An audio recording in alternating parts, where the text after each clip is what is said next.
So I was putting up my new Stitch collectible things that my husband always grabs me, and I noticed that one of them looks like he definitely needs to be not Stitch.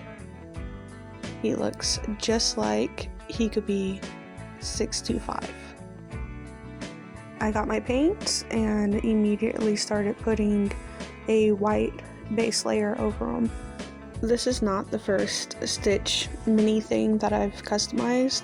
They used to come in these little heads that were blank, and I ended up painting some of the heads to look like Stitch, Angel, Leroy, and a skull.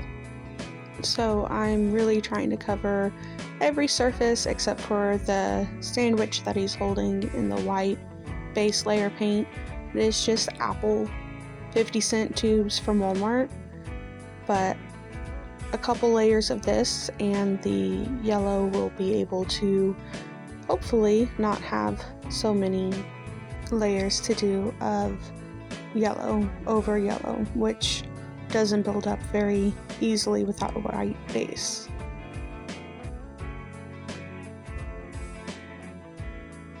This mini was so hard to just find an angle to hold it from to paint it, and doing it with the camera for the first time was even more difficult.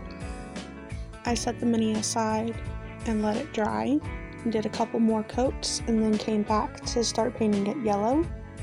I am just using the cheapest paints that I could find at Walmart.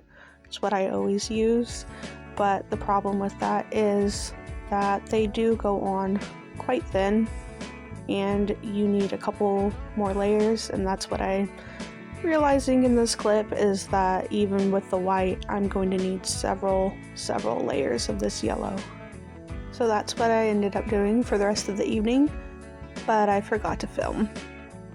So here's my completed 625 or Ruben from Lilo and Stitch, the series.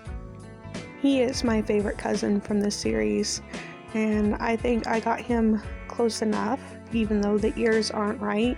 He's just a little too thin to be actually Ruben. But I put in all the details, even his little back markings. I ended up repainting his sandwich too because the bread was just too close to what his fur color ended up. I like him so much that I'm definitely already eyeing another one to do, because this little guy looks like he should be a Leroy. But finally he can go back with the rest of the collection. If you made it all the way through the video, thank you so much for watching, and come back next time for something new.